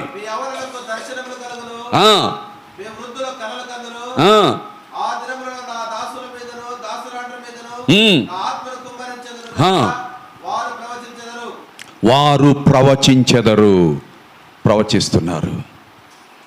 ఈ ప్రవచనం అంటే భవిష్యత్తును గురించి చెప్పడం కాదు, ముఖ్యంగా ఉన్న సత్యాన్ని, దేవుడు ప్రజలు ఏమి వినాలని కోరుకుంటున్నారో అది ప్రకటించడం. వాళ్ళు అదే చేస్తున్నారు. ప్రజలు సువార్త వినాలి, క్రీస్తుని గురించిన శుభవార్త వినాలి. ఎందుకంటే ఆ సువార్తలోనే దేవుని శక్తి రక్షణకు నడిపించేది ఉన్నది. సువార్త సత్యము ద్వారా తప్ప మరి ఏ విధంగా, క్రీస్తు ద్వారా తప్ప మరి ఏ విధంగా ఎవరును ఎక్కడను ఎప్పుడును రక్షింపబడటం అసాధ్యం. వాళ్ళు ఆ పని చేస్తున్నారు. సో వాళ్ళలో నాయకులు కొద్దిమందే. సో ఎక్కువ మంది నాయకులు కానీ విశ్వాసులు ఉన్నారు. వాళ్ళలో ఎవరెవరు ఉంటారు? వృత్తిపరంగా అందరూ ఫుల్ టైం సేవకులా? కాదు. ఫుల్ టైం అంటే ఆ 12 మంది. ఎందుకంటే మీరు చేపలు పట్టడం మానేసి మనుషులను పట్టండి అని వాళ్ళని ఫుల్ టైంకి పిలుచుకున్నారు. మిగిలిన వాళ్ళంతా వాళ్ళ వాళ్ళ పనులు వాళ్ళ వాళ్ళ వృత్తుల్లో ఉన్నారు. చేపలు పట్టే వృత్తిలో కొంతమంది ఉంటారు. తర్వాత మేసనరీ అంటే బిల్డింగ్ కన్స్ట్రక్షన్ వర్క్ చేసేవాళ్ళు కొంతమంది ఉంటారు. కార్పెంటరీ కొంతమంది ఉంటారు, వడ్రంగి పని వృత్తి. ఇంకొంతమంది పౌలులాగా, అకుల ప్రిసిల్లాలలాగా లెదర్ ఇండస్ట్రీ, డేరాలు, తర్వాత దానికి సంబంధితమైన ఇవి. సో ప్రతి యూదా వ్యక్తి కూడా 20 సంవత్సరాలు దాటడానికి ముందే ఒక వృత్తిలో, ఒక సంపాదన చేసే వృత్తిలో నైపుణ్యత పొందాలి. అట్లా వాళ్ళు పొందిన వాళ్ళు. సో వాళ్ళ వృత్తుల్లో ఉన్నారు, వాళ్ళ జీవితాలు జీవిస్తున్నారు. కానీ వాళ్ళు ఆత్మచేత నింపబడి సువార్తను ప్రకటించారు. అలా ప్రకటించడం వలన ఏం జరిగింది? వాళ్ళకి గుండెలో మెసేజ్ పనిచేయడం ప్రారంభమైంది. ఏం చేయమంటారు మరి ఇప్పుడు అని అడుగుతారు. అప్పుడు మరికొన్ని విధములుగా వీళ్ళు, పేతురు, మిగిలిన వాళ్ళు, ఈ శిష్యులు అందరూ, మీరు మారు మనసు పొంది బాప్తిస్మం పొందండి యేసునామములో అని చెబుతారు. అప్పుడు ఆ ఒక్క రోజే 3000 మంది రక్షణ పొంది సంఘమునకు చేర్చబడ్డారు. సాక్షులుగా ఉండడం, సవార్థీకరణ చేయడం కొద్ది మందిది కాదు, శిష్యులందరిది. క్రైస్తవులలో, శిష్యులలో, మారు మనసు పొందిన వాళ్ళలో ప్రతి ఒక్క విశ్వాసి కూడా విట్నెస్ అయి ఉండాల్సిందే, సువార్తను పంచుకుంటూ ఉండాల్సిందే. ఎక్కడ అవకాశం వస్తే అక్కడ. సో ఆ యెరూషలేం సంఘం అట్లా స్టార్ట్ అయింది. వాళ్ళకి ఆయన చెప్పింది యెరూషలేం వరకేనా? కాదు, యూదయ, సమరయ, భూదిగంతముల వరకు అని చెప్పాడు. కానీ 7వ అధ్యాయంలో స్టెఫను హతమార్చబడడం, హతసాక్షి అవడం, విపరీతమైన శ్రమ రావడం, నాయకులు తప్ప మిగిలిన వాళ్ళందరూ చెదరగొట్టబడడం, వాళ్ళలో కొంతమంది ఫిలిప్పు, సమరయ, సో కొంతమంది యూదయ, కొంతమంది అంతియోకయకి వచ్చారు. అయితే అప్పటి వరకు వాళ్ళ పొరపాటు ఏంటంటే, ఈ చెదిరిపోయిన విశ్వాసుల పొరపాటు, యూదులకు మాత్రమే సువార్త ప్రకటిస్తూ ఉన్నారు. కానీ సువార్త యూదులకైనా, మీరు సర్వలోకమునకు వెళ్ళి సర్వ సృష్టికి అని చెబితే వాళ్ళు యూదులకు మాత్రమే. మనం కూడా చాలాసార్లు తెలుగు వాళ్ళతోనే, లేకపోతే జస్ట్ ఇక్కడ బెల్లారి అంటే బెల్లారియే, ఈ బెల్లారిలో మళ్ళీ ఈ ప్రాంతం అంటే ఈ ప్రాంతమే, చాలా పరిమితి అయిపోతారు. కానీ దేవుని చిత్తం అది కాదు. అలా పరిమితి అయి ఉండడం వలన 1:8 వాళ్ళు పూర్తిగా నెరవేర్చకపోవడం వలన 8:1 వచ్చింది. శ్రమ, చెదిరిపోవాల్సి వచ్చింది. వాళ్ళు ఎక్కడికి వెళ్తే అక్కడ పిరికితనంతో వెళ్ళలేదంటానికి రుజువు ఏంటంటే, సువార్తను ప్రకటిస్తూ మాట్లాడుతూ వెళ్ళారు. ఆ ప్రకటించడం అనేది ప్రీచింగ్ అనే అర్థం వచ్చే మాట కాదు. అందుకనే నిపుణులు ఏమంటారంటే, wherever they went gossiping the gospel. ఎక్కడికి వెళ్తే అక్కడ మామూలుగా మాట్లాడుతూ ఆ మాటల్లోనే సువార్తను ప్రకటిస్తూ చేస్తూ ఉన్నారు. సో ఆ విధంగా కొంతమంది అంతియోకయకు వచ్చి యూదులకు మాత్రమే కాక గ్రీకు వాళ్ళకి కూడా సువార్త ప్రకటించడం వలన ఆ సంఘం ఏర్పడింది. మరి మనం ఎలా ఉన్నాం ఆలోచించుకోక తప్పదు. ఈ అంతియోకయ సంఘమును గురించి ఇలా ఏర్పడితే, సో ఆ ఫౌండర్స్ ఎవరు? పేర్లు లేవు, పేర్లు ఉండక్కర్లా, ఫౌండర్స్ పేర్లు, రైట్? ఎందుకంటే ఇది దేవుని కార్యం, ఇది ఆత్మకార్యం, ఆత్మశక్తితో చేసిన కార్యం, సాధారణమైన విశ్వాసుల ద్వారా జరిగిన కార్యం. సో అప్పుడు అంతియోకయలో ఇట్లా సువార్త జరుగుతుంది, అన్యుల మధ్య పని జరుగుతుంది, సంఘం ఏర్పడింది అనే విషయం యెరూషలేములో ఉన్న వారికి తెలిసి నాయకులు 2 పంపించారు. ఎవరిని? బర్నబాను. ఆ బర్నబాను పంపిస్తారు. బర్నబా అంతియోకయలో ఉండి పౌలు కోసం వెతుక్కుంటూ వెళ్తాడు, పౌలుని తీసుకొని వస్తాడు. సో ఆ సంఘముతో పౌలు, బర్నబా అసలు పేరు యోసేపు, కానీ బర్నబా అని పెట్టారు. ఎందుకని? ఆయన బాగా ఆదరించేవాడు, హెచ్చరించేవాడు. బర్నబా అంటే ఆదరణ పుత్రుడు, హెచ్చరించే పురుషుడు. ఆయన గురించి అద్భుతమైన సాక్ష్యం మనకి కనిపిస్తుంది. సో అలాంటి పాస్టర్లని, అలాంటి నాయకులను కలిగి ఉన్నారు. 13వ అధ్యాయం 1-2 చదవండి. అపోస్తుల కార్యముల గ్రంథం.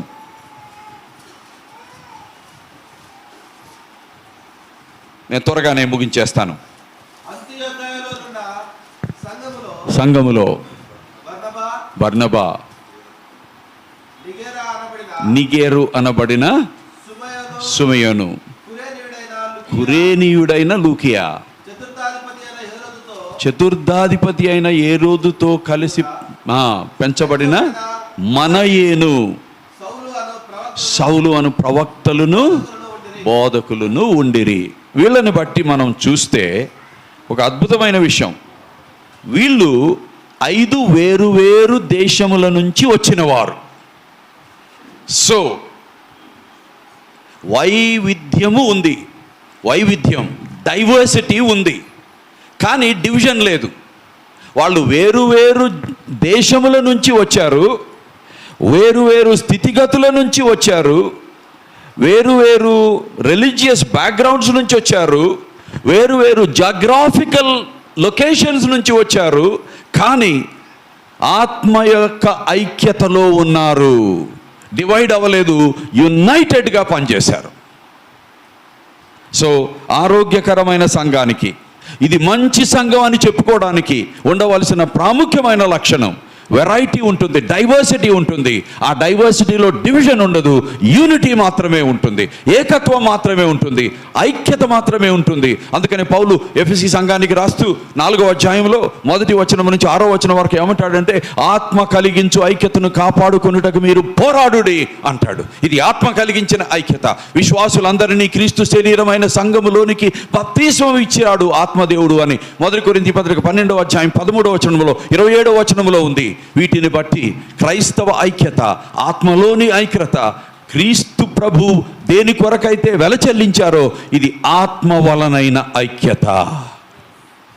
ఎన్ని డైవర్సిటీస్ ఉన్నా, భాషాపరంగా కూడా వైవిధ్యం ఉంటుంది, కానీ వైవిధ్యమును వైరుధ్యం కోసం అనుమతించకూడదు. వైవిధ్యములో నుంచి ఏకత్వం, ఐక్యత ప్రభు కోరుకునేది.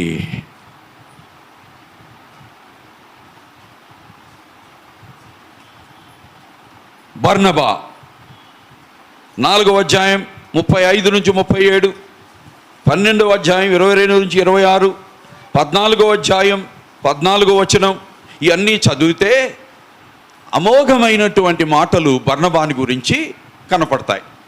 సో 4వ అధ్యాయం 35 నుంచి 37 చదువుదాం.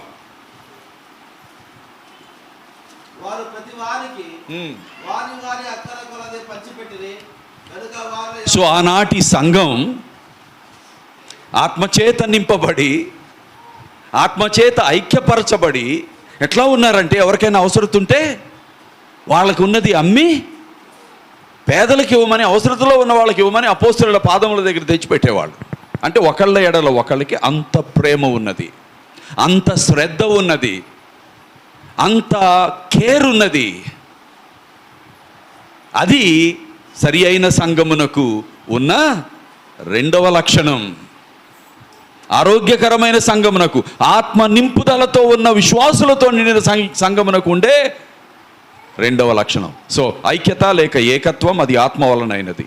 ఇది కూడా ఆత్మ వలన. ఎవరో వాళ్ళకు బోధించారు, మీరు ఇట్లా అమ్మండి, మీకు ఎక్కువ ఉంది కదా, పర్వాలేదు, ఒక 2 ఎకరాలు అమ్మేసి, ఎవరు చెప్పలా, ఆత్మదేవుడే వాళ్ళలో ప్రేరేపణ తెచ్చాడు. సో అమ్మి ఇది చేస్తున్నారు. క్లియర్గా చదవాలయ్యా.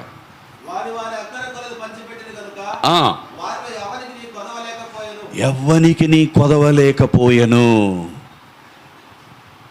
అంటే, ఇప్పుడు వాళ్ళు చేశారు కాబట్టి మనం కూడా అందరం అమ్మేసేయాలి ఉన్నవాళ్ళం అని నేను చెప్పడం లేదు, కానీ ఉన్నదానిలో నుంచి లేని వాళ్ళకి వాళ్ళ అవసరతలు తీర్చడానికి కొంచెం ఉద్యోగంలో ఉన్నవాళ్ళం, కొంచెం వ్యాపారంలో ఉన్నవాళ్ళం, కొంచెం పిల్లలు ఎడ్యుకేషన్ అయిపోయి ఉద్యోగాల్లో చేరిన వాళ్ళం, మనం వాళ్ళకి సహాయం చేయాలి.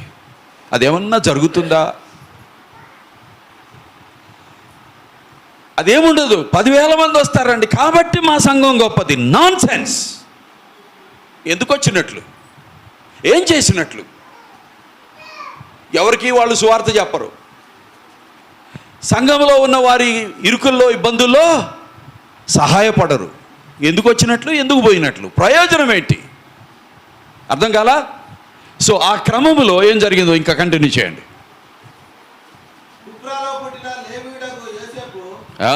కుప్రాలో పుట్టిన లేవీయుడగు. లేవీయులంటే చాలా ప్రత్యేకమైనటువంటి జూయిష్ ఇది.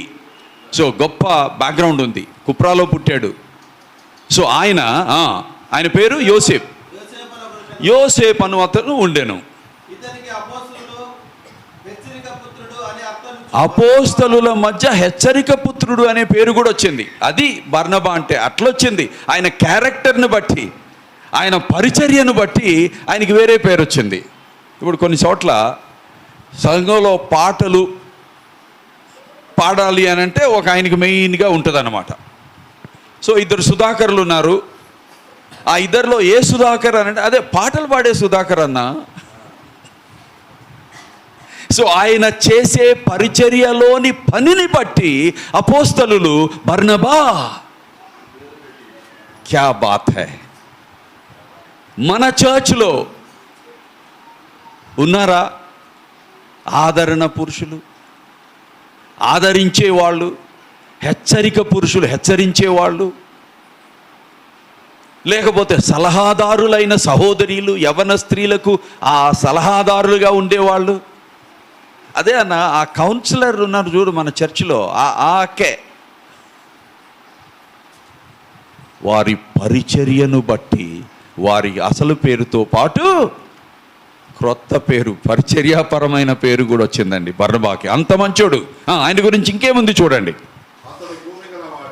అతడు భూమి గలవాడయ్యుండి దానిని అమ్మి దాని వెల తెచ్చి,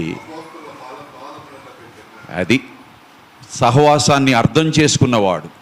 సరి అయిన సహవాసం కలిగి ఉండడం అంటే సహవాసము, కలిసి పంచుకునుట అనే అర్థం ఉంది ఆ సహవాసం అనే మాటలో.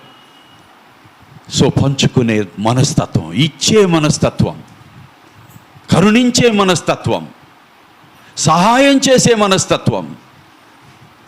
అలాంటి వాళ్ళు నాయకులుగా ఉంటే సభ్యుల్ని కూడా అలాగే తర్జుమా చేస్తారు, అలాగే తర్బీదు చేస్తారు, అలాగే ట్రైన్ చేస్తారు, అలాగే ఇన్ఫ్లుయెన్స్ చేస్తారు. ఇంకా ఆయన గురించి ఏముంది? అయిపోయిందా? 14 చదవండి.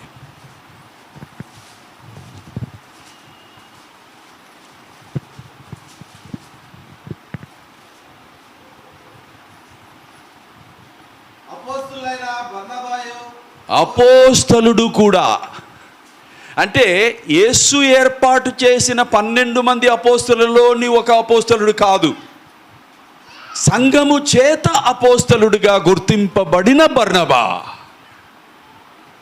ఎందుకంటే సంఘము పక్షమున పరిచర్య చేయడానికి ఎక్కడికంటే అక్కడికి వెళుతున్నాడు.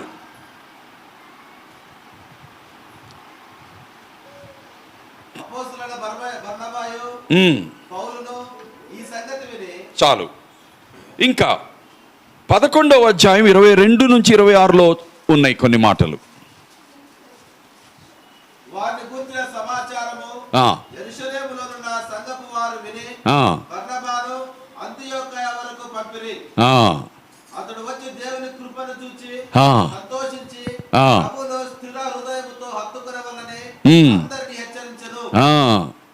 ఇంకా చూడండి, అతడు పరిశుద్ధాత్మతోను విశ్వాసముతోను నిండుకొనిన సత్పురుషుడు.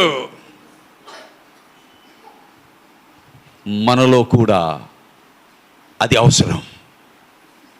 విశ్వాసముతో, ఆత్మతో, సత్ప్రవర్తనతో నిండుకొని ఉండడం వలన సత్పురుషుడు, పురుషోత్తముడు అని పేరు ఉంటుంది. కానీ వాడు ఎందుకు పనికిరాడు? కానీ ఈయనకి పేరు లేదు, కానీ అన్నీ ఉన్నాయి. అందుకని పురుషోత్తముడు అని పేరు వచ్చింది, సత్పురుషుడు. సో అలాంటి నాయకులను యెరూషలేము సంఘం నుంచి పంపిస్తే ఆయన బర్నబాని వెళ్ళి సౌలుని తీసుకొచ్చి వాళ్ళు చాలా కాలం బోధించారు. ఆ బోధ వలన, వాక్య వివరణ వలన, వాక్య బోధ వలన, వాక్యాన్ని అన్వయింపచేయడం వలన, వాక్యపు వెలుగులో సంఘాన్ని కట్టుకోవాలి, సంఘ విశ్వాసులను బలపరచాలి అన్నందువలన వారు వాక్యపు నాదుల మీద కట్టబడ్డారు. కాబట్టి గొప్ప సంఘమయ్యారు. సో బర్నబాతో పాటు సౌలు ఉన్నారు, నిగరను సుమియోను ఉన్నాడు, కురేనీయుడైన లూకియా ఉన్నాడు, చతుర్థాధిపతి అయిన హేరోదుతో పాటు పెంచబడిన మనయేను ఉన్నాడు. ఈ నాయకులందరూ ఎవరికి పరిశుద్ధాత్మ దేవుడు ఏ వరం ఇచ్చాడో ఆ పని చేస్తూ ఉన్నారు. అందుకనే మూడవదిగా ఈ సంఘం యొక్క పరిచర్యలను గురించి 2 నుంచి 5 అంటే 13వ అధ్యాయంలో ఏమేమి ఉన్నాయి? సేవ చేసే సంఘం, సేవించుచూ ఉన్న సంఘం. సేవలో ఏమేమి ఉంటాయి అంటే, మీరు ఆది అపోస్తలుల సంఘం 2వ అధ్యాయం 42 నుంచి 47 వాళ్ళు ప్రార్థన యందును, అపోస్తలుల బోధ యందును, రొట్టె విరుచుట యందును ఎడతెగక ఉండిరి. సో ఆరాధనలో, సంఘ సేవలో ఇవన్నీ భాగాలు, ఇవన్నీ వాళ్ళు చేస్తూ ఉన్నారు. దీన్నంతటిని కలిపి సేవ లేకపోతే ఆరాధన అనొచ్చు. ఆరాధన అంటే కేవలం పాటలు కాదు, మిమ్ములను మీరు సజీవయాగములుగా సమర్పించుకొనుడి అంటే ఇది మొత్తం టోటల్ లైఫ్కి సంబంధించిన ఆరాధన. మాట్లాడితే ప్రభు మహిమ కోసం మాట్లాడతాం ఆరాధన. మాట్లాడడం మానేస్తే ప్రభు మహిమ కొరకు, దైనుకి ఇష్టం కాదు కాబట్టి మానేస్తాం ఆరాధన. పేదలకి సహాయం చేస్తాం, అది ప్రభు ఆజ్ఞకు లోబడి చేస్తాం ఆరాధన.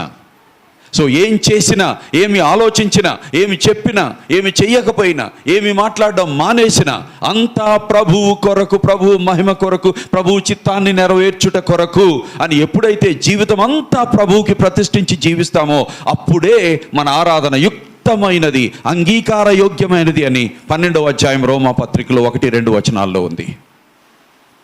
ఈ లోక మర్యాద చొప్పున నడువక ఉత్తమమును అనుకూలమైనటువంటి పరిపూర్ణమైన దైవ చిత్తమేదో మీరు తెలుసుకున్నట్లు మీ మనసు మారి రూపాంతరము చెందాలి అంటాడు. ఈ లోక మర్యాద చొప్పున నడువకూడదు. మీరు దేవుని కృపా వెలుగులో మిమ్మును మీరు సజీవయాగములుగా ఆయనకు సమర్పించుకొనుడి. నా చేతులు నీవే ప్రభువా, నా కళ్ళు నీవే ప్రభువా, నా కాళ్ళు నీవే ప్రభువా, నా మనసు నీదే ప్రభువా, నా హృదయం నీదే ప్రభువా, నా చెవులు నీవే ప్రభువా. ఇవన్నిటినీ ఒకప్పుడు దుర్నీతికి సాధనములుగా ఉపయోగించాం 6వ అధ్యాయం రోమపత్రిక.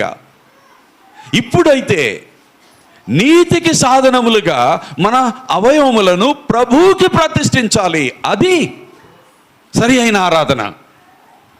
Worship is not about words. Worship is not just about the offering of the fruit of our lips. పెదవులతో ప్రభువా నువ్వు అది నువ్వు ఇది అని చెప్పేది మాత్రమే కాదు. ప్రవర్తనలో ప్రభువుకి విధేయులమై సత్పురుషులముగా ఆత్మతోనూ, విశ్వాసముతోనూ, ప్రేమతోనూ, సహవాసాత్మతోనూ నింపబడిన వాళ్ళమై ఉంటే అది సరి అయిన సేవ, సరి అయిన ఆరాధన. సో అలాగే ప్రవక్తలు ఉన్నారు. ప్రవక్తలంటే భవిష్యత్తును గురించి చెప్పేవాళ్ళు కాదు. ప్రభు సంఘం ఏమి ఎప్పుడు వినాలని కోరుకుంటున్నాడో అది ప్రభు నుంచి పొంది ప్రభు ప్రజలకు ఉన్నదున్నట్లుగా అందించేవారు అని అర్థం. Fourth telling, receiving the needed message from God and relaying it to God's people.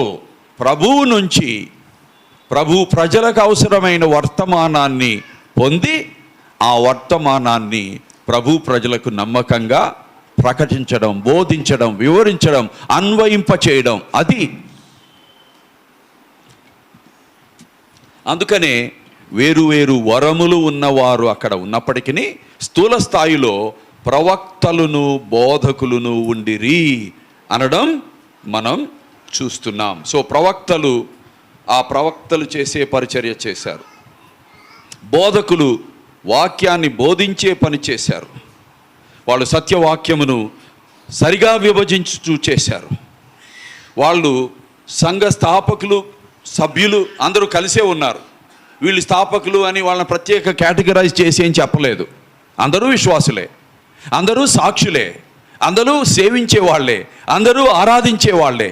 అయితే వాళ్ళలో కొంతమంది ప్రత్యేకమైనటువంటి పరిచర్యకు పిలువబడిన వాళ్ళు ఉన్నారు కాబట్టి వాళ్ళ పేర్లు బర్నబా, సౌలు, మనయేను ఇట్లా వాళ్ళ పేర్లు ఇవ్వటం జరిగింది. ఆ తరువాత వాళ్ళు ప్రార్థన చేసిన సంఘం. సో సంఘ కార్యక్రమాల్లో ఆరాధనకు ఆదివారం రావడం ఒక్కటే చాలదు. ప్రార్థనా సమయాల్లో సంఘం కలిసి ప్రార్థన చేస్తే వారు కలిసి ప్రార్థన చేసిన స్థలము కంపించెను. పేతురు చెరసాల నుంచి అద్భుతంగా విడిపించబడెను. సంఘము ప్రార్థన చేయగా అపోస్తలులు భయము లేకుండా సువార్తను ప్రకటించెను. ప్రార్థన, ఆ ప్రార్థన కేవలం ఒట్టి ప్రార్థన కాదు, ఉపవాస ప్రార్థనలు కూడా. సో సంఘ సేవలో ఇవన్నీ ఉన్నాయి. ప్రార్థనా పరులు, ప్రార్థనా కూడికలు, పరిశుద్ధాత్మ వారికి చెప్పడం, అంటే ఆత్మ నడిపింపులో ఉన్న సంఘం. ఆత్మ ఏది చెప్పితే అది చేసిన సంఘం.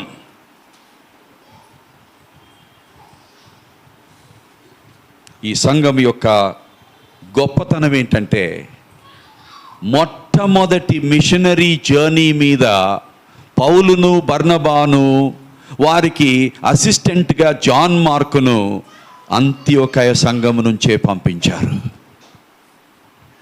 ఆది సంఘం యెరూషలేములోను, యూదయలోను, సమరయలోను బూదిగంతముల వరకు వెళ్ళవలసిన సంఘం అక్కడికే పరిమితి అయింది. శ్రమ కలగడం చేత యెరూషలేము నుంచి యూదయాకు వచ్చారు, సమరయకు వచ్చారు. ఆ సమరయలో తర్వాత ఇంకొంచెం ఎక్స్టెండెడ్ పార్ట్స్ ఇటు వచ్చారు. ఏది అంత్యోకయకు వచ్చారు. అక్కడ యూదులకు మాత్రమే చెప్పడం మానేసి కొంతమంది బుద్ధి తెచ్చుకొని ప్రభు చేత మార్చబడి ఇప్పుడు వరకు మనం చేస్తుంది పూర్తిగా దేవుని చిత్తాన్ని నెరవేర్చడం కాదు అని గ్రీకులతో కూడా మాట్లాడడం మొదలుపెట్టారు. వాళ్ళ పరిచర్య వలన గ్రీకులు, అన్యులు ప్రభుని ఎరగటం జరిగింది. ఆ విధంగా అక్కడ సంఘం ఏర్పడింది. ఆ సంఘాన్ని బలపరచడం కోసం బర్నబాను పంపించారు. ఆ బర్నబా సౌలుని తీసుకొని వచ్చాడు. ఆ సంఘంలో ఒక సమస్య వస్తే వీళ్ళిద్దరిని యెరూషలేముకు పంపించారు సంఘం పక్షమున. మరలా యెరూషలేములో పరిచర్య ముగించుకొని అంత్యోకయకు వచ్చారు. వచ్చి ఏం చేశారు? ఎంతకాలం బోధించారని ఉంది 13వ అధ్యాయంలో 3వ వచనం అనుకుంటాను. 13:3 బర్నబాయు సౌలును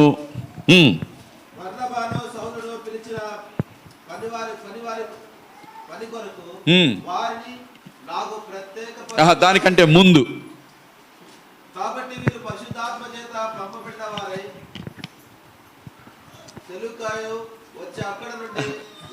కాదు అంతియోకయలో ఉన్న సంఘముతో వారు ఇంతకాలము ఉండి ఇలా బోధించిరి అని ఉంటుంది.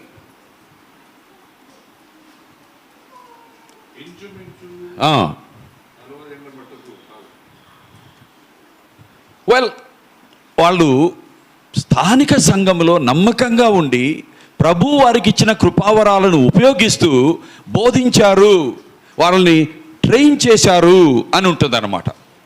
ఎలా ట్రైన్ చేశారు, ఎంతవరకు ట్రైన్ చేశారు అని అంటే ఆత్మ ఏది చెప్తే అది చేద్దాం. సో ఆత్మ ఏం చెప్పాడు? వాళ్ళు ప్రార్థనలో ఉండి వేచి ఉండగా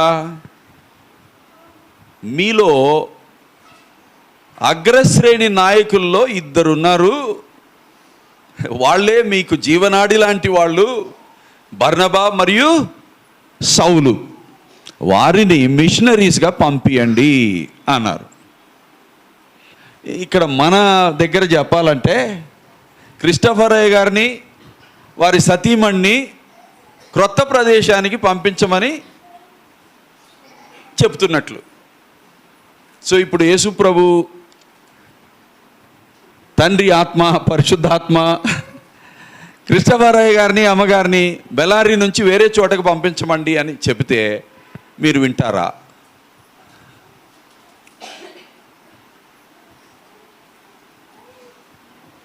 అంత్యోకయ సంఘంలో జరిగింది అదే. టాప్ పీపుల్ని మిషనరీస్గా పంపించమన్నాడు. వాళ్ళ యొక్క సీటింగ్ కెపాసిటీని గురించి ఏమీ లేదు అక్కడ, వాళ్ళ సెండింగ్ కెపాసిటీ, పంపించే పరిశుద్ధాత్మ పిలుపుకు లోబడి వాళ్ళని పంపించమంటే మిషనరీస్గా మొట్టమొదటిసారి బూదిగంతముల వరకు అనేది అక్కడి నుంచే అంత్యోకయ సంఘం నుంచి ప్రారంభమైంది. సో ప్రభు ఇచ్చినటువంటి ఆజ్ఞను మీరు యెరూషలేములోను యూదయలోను సమరయలోను బూదిగంతముల వరకు అన్నది ప్రారంభించిన సంఘం అంత్యోకయ సంఘం. సో ఎంత చిన్న స్థానిక సంఘమైనా, వాక్యానుసారమైన సంఘం అయితే, మేము ఇంతమంది ఉన్నాం, అంతమంది ఉన్నాం, ఇంత డబ్బు వస్తుంది, ఇంత ఆదాయం ఉంది, ఇంత బ్యాలెన్స్ ఉంది, ఎయిర్ కండిషనింగ్ చేశాము, వాటిని బట్టి మా సంఘం గొప్పది, ఈ నాన్ సెన్స్ అంతా ప్రక్కన పెట్టి సీటింగ్ కెపాసిటీ కాదు, సెండింగ్ కెపాసిటీ.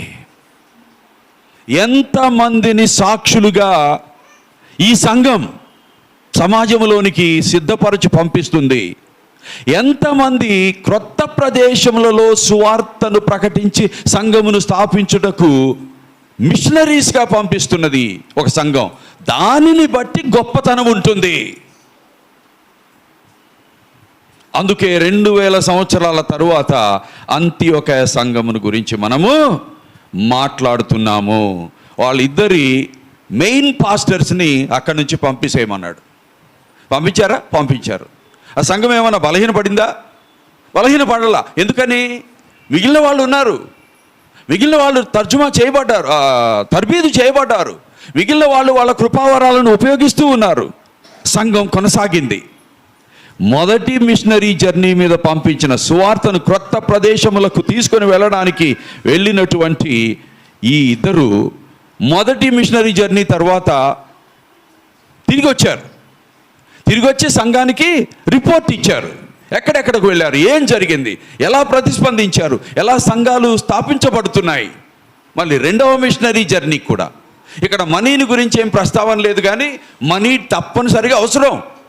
ఆ మనీ ఎక్కడి నుంచి వచ్చి ఉంటుంది వాళ్ళకి? సంఘం. తర్వాత పౌలు అయితే పెద్ద మిషనరీయే, పెద్ద అపోస్తలుడే, కానీ సంఘం మీద భారం వేయకుండా ఆయన వృత్తి పని ఆయన చేసుకుంటూ సాధ్యమైనంత వరకు తన ఖర్చులు ఆయనే సంపాదించుకుంటూ ఈవెన్ తనతో ఉన్న వాళ్ళకి ఖర్చు పెట్టే కెపాసిటీలో ఉన్నారు. బట్ సంఘం కొనసాగింది.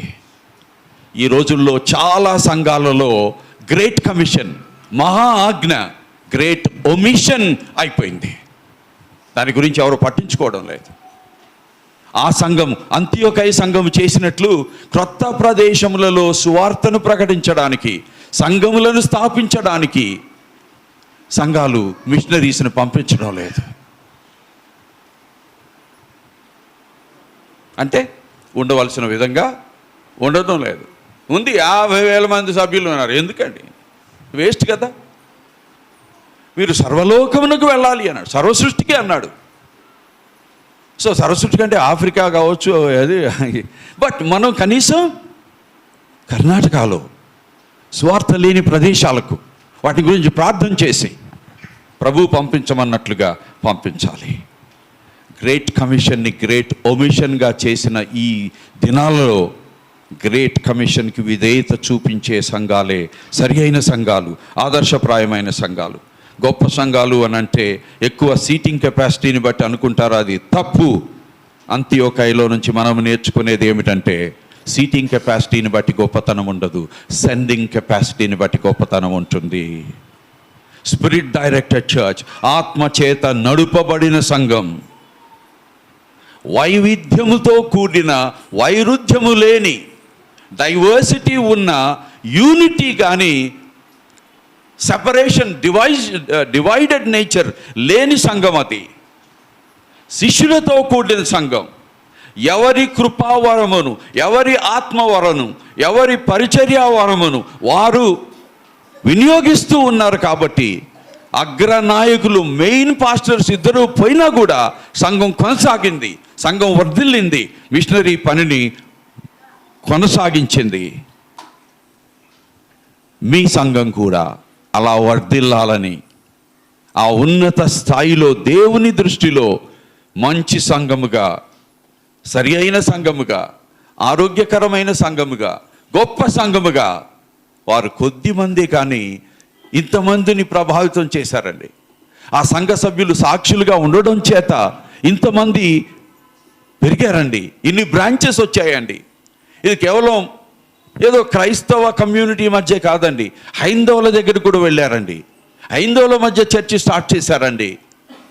ఇలాంటివి గొప్పతనానికి వాక్యంలో ఉన్న ప్రకారము సూచనలు. అలాంటి గొప్ప సంఘముగా మీ సంఘం వర్ధిల్లాలి అని అంటే ప్రతి ఒక్కరికి ప్రభు ఏదో ఒక్క కృపావరం ఇచ్చాడని ఆ కృపావరాన్ని సంఘ శ్రేయభివృద్ధి కొరకు ఉపయోగించాలని సంఘం నేర్చుకోవాలి. సో ముగింపులో 1 కొరింథీ పత్రిక 12వ అధ్యాయం 7వ వచనం 11వ వచనం చదివి ముగించుకుందాం.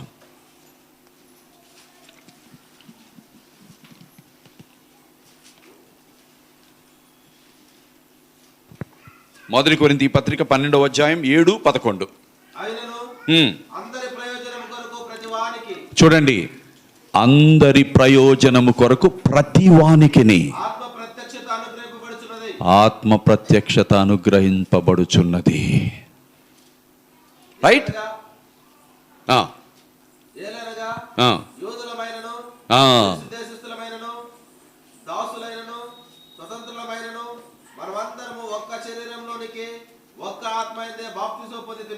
అది కాబట్టి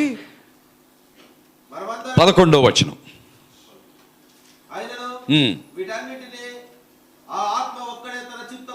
వీటన్నిటిని అంటే వేరువేరు కృపావరాలను ప్రస్తావించి ఈ కృపావరాలన్నిటినీ, ఈ పరిచర్య వరాలన్నిటినీ, ఈ సేవా వరాలన్నిటినీ ఒక్క ఆత్మే చదవండి. తన చిత్తము చొప్పున ప్రతి వానికిని ప్రత్యేకముగా పంచి ఇచ్చుచున్నాడు. కాబట్టి కార్యసిద్ధి ఆయనే కలుగు చేస్తున్నాడు. కానీ ఎలా? ప్రతి ఒక్కరికి తన చిత్తానుసారంగా కృపావరములు, పరిచర్య వరములు ఇచ్చి వారు ఆ పరిచర్య వరములను ఉపయోగించడం ద్వారా సంఘములో కార్యసిద్ధిని కలుగ చేస్తున్నాడు.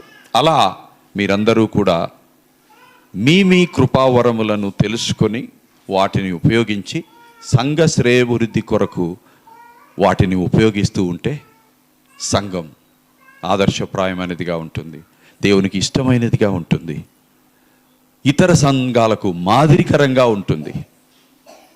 అలా ఉండటానికి దేవుడు ప్రతి స్థానిక సంఘానికి సహాయం చేయాలి అనేది నా కోరిక, నా ప్రార్థన. మీ సంఘం కూడా అలాంటి అగ్రశ్రేణి సంఘంగా ఇంకా వర్ధిల్లాలి అని ఆశిస్తూ ప్రార్థిస్తూ ముగిస్తున్నాను. God bless you.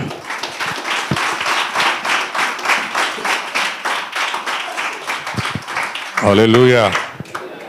దేవునికి మహిమ కలుగును గాక. నిజముగా దేవుని ఉద్దేశం మనము అనేక కొత్త స్థలాలు 2025లో వెళ్ళి అనేకులను దర్శించాలని దేవుని ఉద్దేశం. మరి దేవుడు తన దాసుని ద్వారా మనతో మాట్లాడి ఉన్నారు. అది మీరు వినడం మాత్రమే కాదు, కేవలం వినడం కాదు, పిల్లలు పెద్దవారు సువార్త చెప్పాలి, సిద్ధపడాలి, అనేకులను దేవుని రాజ్య వ్యాప్తి కొరకు నడిపించే వారికి ఉండాలి. మరి ఈరోజు మనకు మంచి ప్రోత్సాహకరమైనటువంటి వాక్యాన్ని అందించినటువంటి దైవ సేవకులు మండితో సుధాకరయ్య గారిని మరొకసారి నేను యేసుక్రీస్తునామములో సంఘం తరపున, మా కుటుంబం తరపున వందిస్తున్నాను. మరి ప్రార్థన చేయండి వారి సేవా పరిచర్య కొరకు.